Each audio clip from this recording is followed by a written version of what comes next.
Gagasan Paskibraka lahir pada tahun 1964 pada saat ibu kota Indonesia dipindahkan ke Yogyakarta.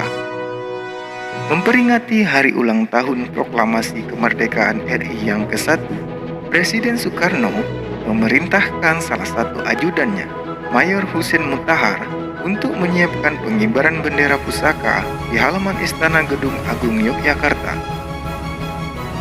Pada saat itulah, di benak Husein Mutahar terlintas suatu gagasan bahwa sebaiknya pengibaran bendera pusaka dilakukan oleh para pemuda dari seluruh penjuru tanah air. Karena mereka adalah generasi penerus perjuangan bangsa yang bertugas. Tetapi, karena gagasan itu tidak mungkin terlaksana, maka Mayor Husein Mutahar hanya bisa menghadirkan 5 orang pemuda, 3 putra dan 2 putri yang berasal dari berbagai daerah dan kebetulan sedang berada di Yogyakarta. Salah satunya, Siti Dewi Sultan Asin.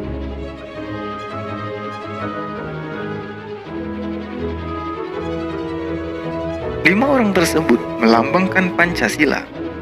Sejak itu, sampai tahun 1949, pengibaran bendera di Yogyakarta tetap dilaksanakan dengan cara yang sama. Ketika ibu kota dikembalikan ke Jakarta pada tahun 1950, Mayor Husein Mutahar tidak lagi menangani pengibaran bendera pusaka. Pengibaran bendera pusaka pada setiap 17 Agustus di Istana Merdeka dilaksanakan oleh Rumah Tangga Kepresidenan sampai tahun 1966. Selama periode itu, para pengibar bendera diambil dari para pelajar dan mahasiswa yang ada di Jakarta. Pada tahun 1967, Husein Mutahar dipanggil Presiden Soeharto untuk menangani lagi masalah pengibaran bendera pusaka.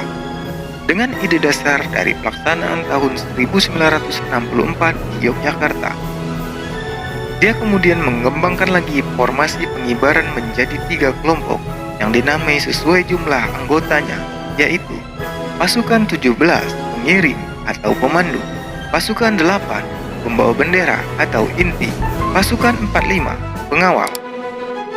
Jumlah tersebut merupakan simbol tanggal proklamasi kemerdekaan RI 17 Agustus 1945. Pada saat itu, dengan situasi kondisi yang ada, Mutahar hanya melibatkan putra daerah yang ada di Jakarta dan menjadi anggota pandu untuk melaksanakan tugas pengibaran bendera pusaka. Rencana semula untuk kelompok 45 akan terdiri dari para mahasiswa akabri, namun tidak dapat dilaksanakan. Usul lain menggunakan pasukan khusus ABRI seperti RPKAD, PGT, KKU, dan BRIMOB. Juga tidak mudah, akhirnya dia ambil dari pasukan pengawal presiden yang mudah dihubungi karena mereka bertugas di lingkungan Istana Kepresidenan Jakarta. Mulai tanggal 17 Agustus 1968, petugas pengibar bendera pusaka adalah utusan provinsi. Tetapi, karena belum seluruh provinsi mengirimkan utusan sehingga masih harus ditambah oleh ex-anggota pasukan tahun 1967. Pada tanggal 5 Agustus 1969, di Istana Negara Jakarta berlangsung upacara penyerahan duplikat bendera pusaka merah putih dan reproduksi naskah proklamasi oleh Presiden Soeharto pada gubernur se-Indonesia. Bendera duplikat mulai dikibarkan menggantikan bendera pusaka pada peringatan hari ulang tahun proklamasi kemerdekaan Republik Indonesia tanggal 17 Agustus tahun 1969 di Istana Merdeka Jakarta.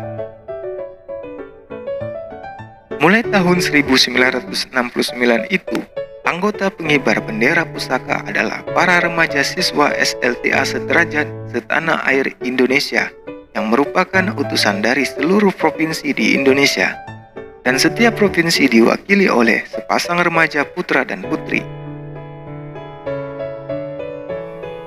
Istilah yang digunakan dari tahun 1967 sampai tahun 1972 masih pasukan penggerek bendera pusaka. Baru pada tahun 1973, Ki Sulaiman melontarkan suatu nama untuk pengibar bendera pusaka dengan sebutan Paskibraka. Pas berasal dari pasukan, Kib berasal dari kibar, mengandung pengertian pengibar, Ra berarti bendera, dan K berarti pusaka. Mulai saat itu, anggota pengibar bendera pusaka disebut Paskibraka. Support terus channel ini agar dapat memberikan info-info dan fakta menarik untuk Anda. Terima kasih.